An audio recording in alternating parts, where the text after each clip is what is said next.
Peço a atenção concentrada de todos para esse texto de Apocalipse 22:17, que diz o seguinte: o Espírito e a noiva dizem: vem. E quem ouve, diga: vem. Quem tem sede, venha. E quem quiser, receba de graça da água da vida. Agora, por gentileza, Mateus 11:28. Mateus 11 e o 28.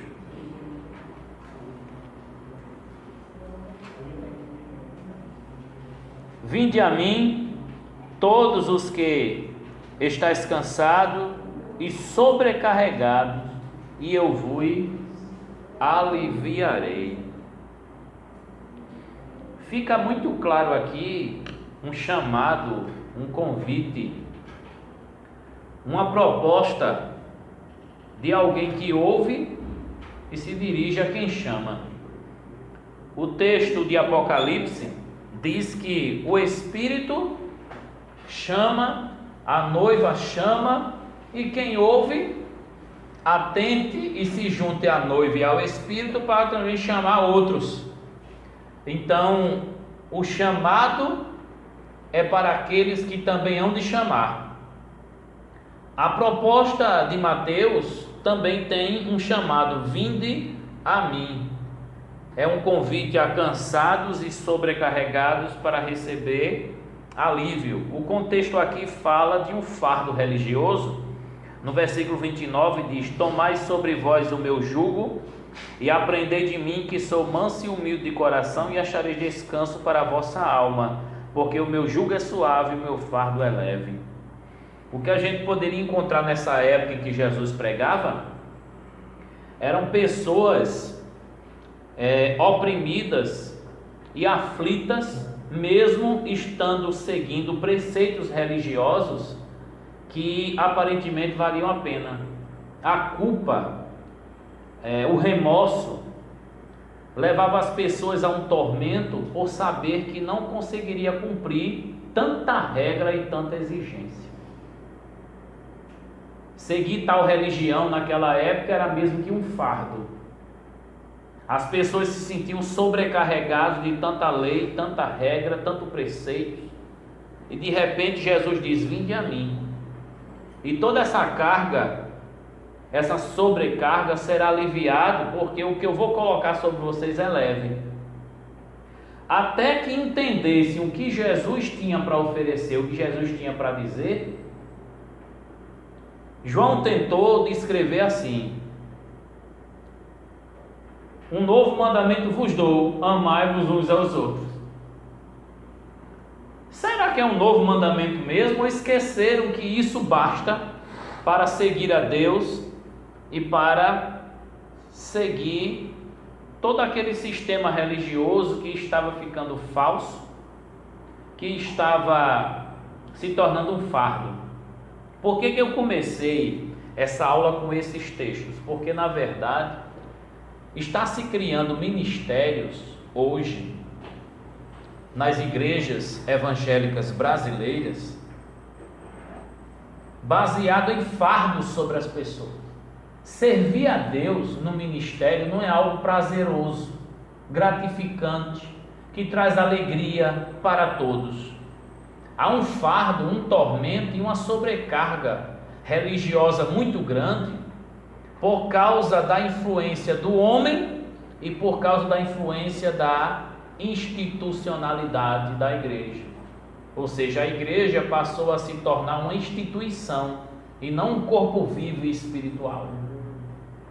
E o fato de você ter obrigações administrativas, gerenciais, burocráticas, traz para você um fardo. Só em você dizer: eu sou um pastor, você já enverga. Essa realidade que eu quero apresentar aqui, nessa aula de hoje, é para que a gente se volte para essa proposta de que o Espírito e a noiva gritem o convite que é a água da vida que é dada de graça ao povo. E que os dons e ministérios na Bíblia e na igreja não devem ser trocados por dízimos e ofertas que são trazidas pela generosidade e pela boa obra. Nós precisamos acordar para entender de fato o que é dom, o que é ministério na Bíblia, e se prepare, aperte o cinto que a viagem vai ser longa. Vamos tentar dar uma balançada boa aí na mentalidade de vocês. Não deixe que a luminosidade aqui influencie no comportamento sonífero de vocês, não é? E vamos viajar nas Escrituras em busca de entendimento a respeito dos dons e ministérios. A priori, eu já quero discutir com vocês sobre o conteúdo. Você já sabe a diferença de dons e ministérios? Você já ouviu falar de dons e ministérios no Velho Testamento? Você já estudou de fato, bem detalhado, sobre dons e ministérios no Novo? E os dons e ministérios na igreja, você acha que é algo que já está resolvido, esclarecido, o povo já está bem orientado a respeito disso? Se alguém aqui disse não para um desses pontos, você vai gostar muito dessa matéria, porque o conteúdo justamente é falar sobre isso, a diferença de dons e ministérios, falar sobre dons e ministérios no Velho Testamento, também no Novo Testamento, e por fim, os dons e ministérios na igreja hoje devem ser encarados de que forma? Eu acredito que isso vai favorecer muito nessa matéria que nós chamamos de teologia do ministério. Concentre-se e vamos a alguns esclarecimentos. Quando as pessoas falam sobre dons e quando as pessoas falam sobre ministério, pode ser dividido basicamente assim: dons espirituais e dons ministeriais. Nós já falamos aqui que dom na Bíblia tem a ver com a questão de dádiva, aquilo que é dado da parte de Deus espiritualmente. Tudo que Deus nos dá pode ser chamado de dom, mas quando estamos tratando de dons espirituais, estamos tratando de recursos extraordinários, de ferramentas espirituais que estão à disposição da igreja através do Espírito Santo, por causa de um ministério que essa pessoa tem. E qual é o propósito? Nós encontramos o primeiro propósito, que é o aperfeiçoamento dos santos. Segundo, a ampliação do conhecimento, do poder e da proclamação do Evangelho. E terceiro, chamar a atenção dos incrédulos à realidade divina, que é a questão da salvação. Os dons irão favorecer os que estão de fora e irão favorecer também os que estão dentro, os que foram alcançados e os que não foram ainda. E os dons ministeriais já é uma capacitação extraordinária do Senhor Jesus Cristo mediante o Espírito Santo, que deixa à disposição dos obreiros da igreja, dos líderes da igreja, daqueles que vão estar na linha de frente, visando o pleno desempenho do ministério da igreja, da missão da igreja, do serviço da igreja.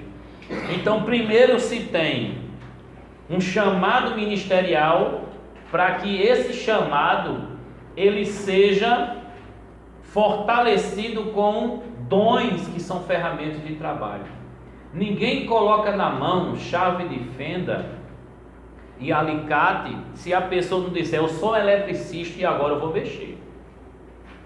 Ninguém coloca um veículo na mão se o camarada não diz: eu sou motorista e sou habilitado para isso. Então, primeiro se tem o chamado, depois se tem os dons. Quem está entendendo, diga amém. Amém. Então, não existe dons para enfeitar a galerinha. Não existe dons para a pessoa dizer: agora eu sou bonito, agora olhem para mim, olha como esse vaso aqui está cheio e bem desenhado e bem pintado. Não é para a glória do vaso, é para a glória do oleiro. Amém? Para quem não sabe, o oleiro é aquele que faz o vaso do jeito que ele quer. E quem é o caco ou o barro para dizer ao olheiro o que é que ele está fazendo ou o que ele deve fazer? Mas tem muita igreja que ensina os membros a empurrar, forçar ou exigir de Deus o dom que quiser, e ai dele se não fizer, senão ele não é mais Deus, não é? Então a gente tem que ter cuidado muito com isso. Esse material estará à disposição dos irmãos, então não fique muito preocupado com anotar e sim com absorver o conteúdo. Anote coisas básicas que você sabe que vai dar enquanto estamos ministrando a aula. Dons ministeriais têm a ver com o chamado divino para a obra. Todo mundo tem um chamado. A gente vai trabalhar sobre essa questão do chamado mais na frente. Todo mundo tem dons. Nós vamos tratar sobre isso de novo, porque na aula passada nós já percebemos que se você é salvo em Cristo, tem o Espírito Santo, ele vai desenvolver em você dons e frutos.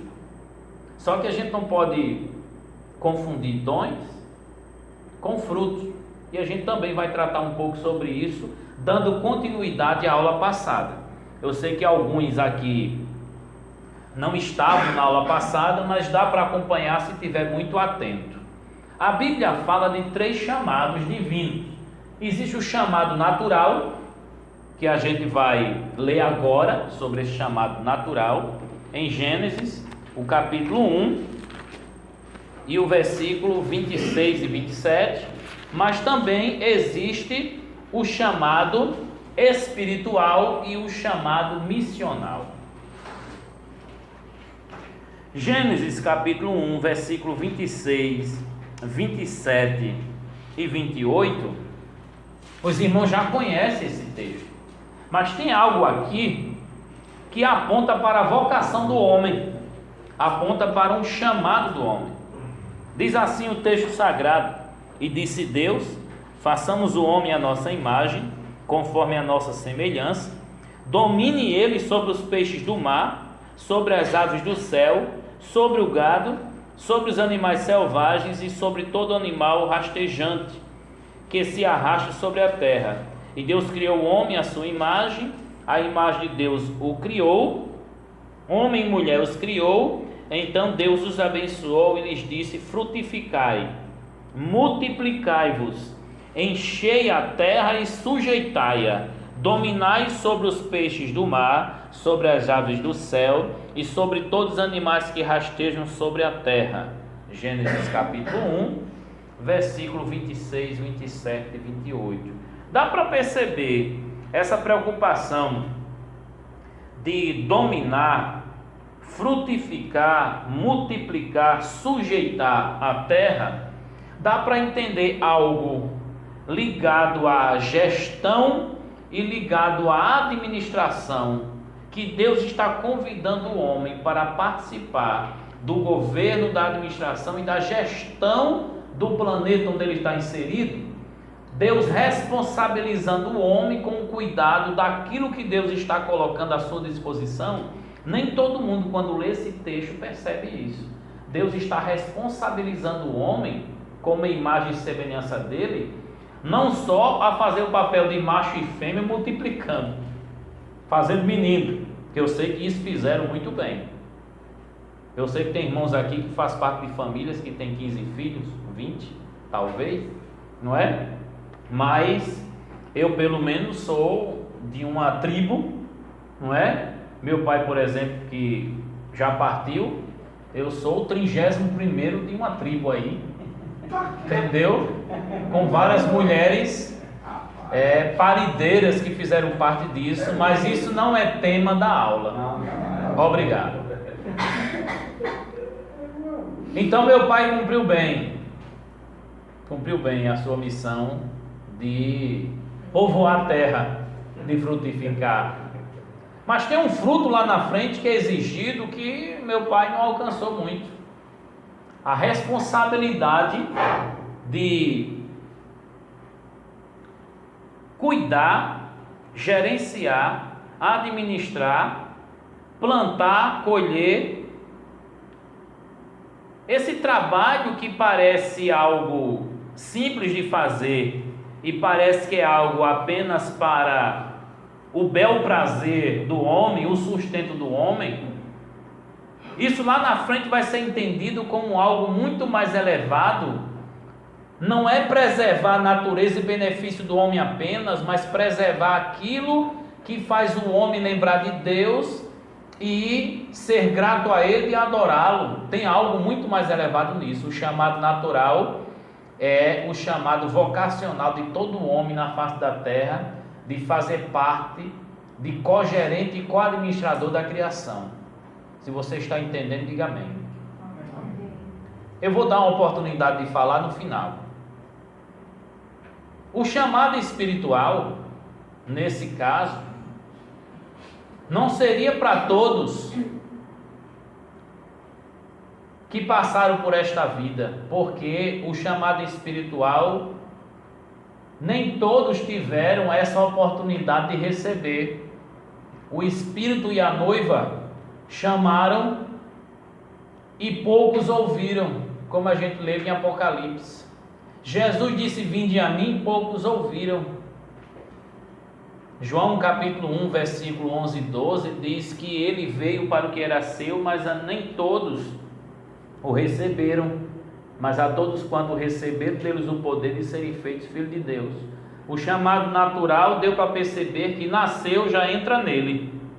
Agora o chamado espiritual precisa que o Evangelho faça esse chamado, essa convocação. E o chamado missional é só para quem teve o chamado espiritual. É um segundo chamado que vai acontecer. Eu tentei resumir em uma frase assim: Deus chama todo homem para ser agentes da criação, chama outros para a salvação e outros para a missão. O chamado para a salvação, um número grande vai ouvir, porém, nesse número grande, poucos darão atenção a esse. Porém, deu para perceber em Apocalipse, quando a gente leu, o Espírito e a noiva dizem: vem. Isso é um chamado. Aquele que ouve, diga: vem. Então há um chamado espiritual, e depois do chamado espiritual atendido, agora esse chamado espiritual vai se tornar também um chamado missional. Agora você também vai dizer: vem. Você também vai chamar outro, vai em busca de outro. E aquele que ouve, venha e receba de graça da água da vida. Então, há o chamado natural, espiritual e missional. De tal forma que vocês não estão aqui por causa do chamado natural. Vocês não estão aqui nessa sala por causa do chamado espiritual. Vocês estão aqui por causa do chamado missional. Porque o espiritual vocês já têm, vocês já vivenciam, como também vivenciam o natural. Só precisa saber quem é você no corpo de Cristo, qual é a missão que Deus te deu individualmente, porque a igreja, Ele já deu a missão de fazer discípulos e cuidar deles. Só vamos saber onde é que você vai entrar nessa condição. Entenda o chamado de uma forma geral. O chamado, ele é um convite de Cristo para vir receber vida eterna. Olha como seria bom: vinde a mim, vós que estáis cansados e oprimidos, e eu vos aliviarei. Pronto, é só seguir Jesus, mas não precisa trabalhar e investir em nada.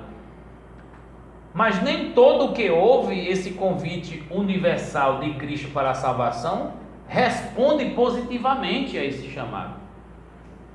Vamos dar um exemplo: nem todo mundo que é convidado pelo Evangelho a aceitar Jesus diz eu quero. Nem todo mundo vai dizer eu quero. Tem gente que vai zombar, repugnar e vomitar, odiar este Evangelho. O Espírito Santo deve conduzir o escolhido de Cristo através de um verdadeiro despertar da morte espiritual. Por exemplo, Lázaro nunca poderia ter saído do túmulo simplesmente pelo convite de Cristo. A partir da ação poderosa, internamente restaurando a vida, foi que ele veio. Lázaro estava morto. E não é só a voz de Cristo que fez Lázaro vir, mas o poder de Cristo fez Lázaro ressuscitar e ele veio.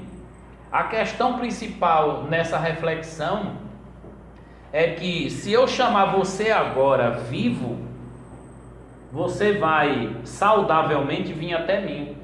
Mas você chegar no túmulo e dizer assim, morto, levante, você não só tem que ter voz para isso, você tem que ter poder para poder fazer esse morto lhe ouvir e ter condição de levantar. E não foi só a voz, foi o poder que fez Lázaro vir. Essa reflexão nos leva a João 6,44. Jesus disse: ninguém pode vir a mim, a menos que o Pai que me enviou traga, e eu ressuscitarei no último dia. Dá para perceber que o convite vai ser feito, mas alguém tem que trazer.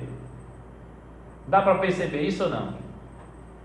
Nós vamos lançar a rede, mas o peixe que realmente deve vir à rede, quem vai trazer é o Senhor de todos os mares. Jesus, ele não somente chamou pecadores ao arrependimento, ele chamou os 12 para serem seus discípulos. Ele não somente chamou e justificou os que foram escolhidos, mas chamou alguns do seu povo para serem seus representantes e supervisores de sua igreja. Então ele não só chamou para a salvação, ele também chamou para uma responsabilidade. O chamado de Cristo não é só: eu te chamo para você receber a vida que eu tenho para te dar. Ele disse para os discípulos que estavam seguindo ele: não foi vocês que me escolheram, mas eu que escolhi vocês.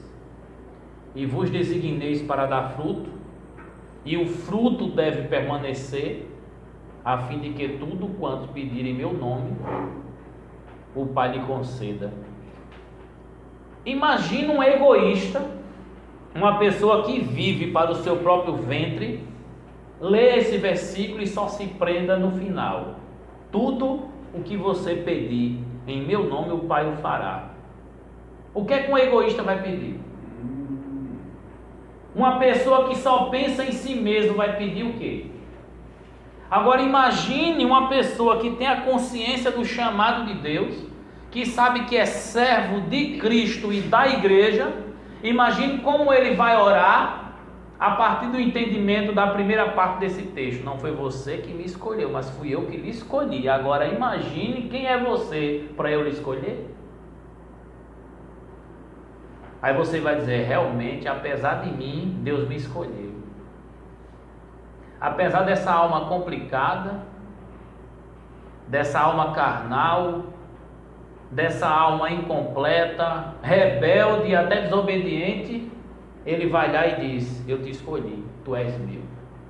Dá para perceber a mentalidade de uma pessoa egoísta e a mentalidade de uma pessoa servo de Cristo que quer servir o seu povo diante de determinados textos da Bíblia. Não vai orar por qualquer coisa e não vai pedir em nome de Cristo qualquer coisa. Se você está alcançando, eu não quero chegar, diga amém. Amém.